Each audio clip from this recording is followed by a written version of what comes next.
వాళ్ళు ఇప్పుడు మతం మారిండ్రంటే ఎందుకు మారిండ్రు?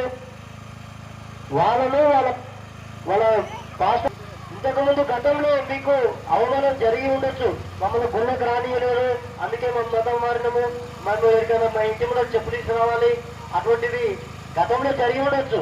కానీ ఇప్పుడు అందరం చదువుకున్నాం, అందరికీ రక్షణ తెలివి ఉంది. కాబట్టి ఎవరైనా ఏ గుళ్ళకైనా పోతా ఉన్నాం, ఏ కార్యక్రమాలైనా చేస్తా ఉన్నాం. కాబట్టి వాళ్ళను కూడా ఈ వేదిక మీద మేము అందరం కూడా రిక్వెస్ట్ చేస్తా ఉన్నాం.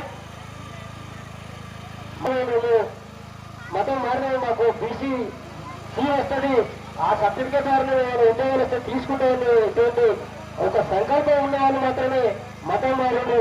మిగతా వాళ్ళు ఒకవేళ మారిన వారికి కూడా మేము చెప్తా ఉన్నాము, మీకు వచ్చే సంవత్సరం వరకు మీరు ఎప్పుడు అవకాశం ఇచ్చినా మేము ఇంతమంది వస్తున్నామని మారుతాం, మేము మా గర్వపరిచి మళ్ళీ హిందూ మతానికి వస్తామని చెప్పి మీరు మాకు ఒక ఇంటిమేషన్ ఇస్తే మీకు కూడా ఒక వేదిక తయారు చేసి వేదిక మీద మీ అందరినీ కూడా హిందూ మతంలోకి తిరిగి స్వాగతిస్తున్నారని కొంతమంది కొట్లాడుతూ ఉంటారు.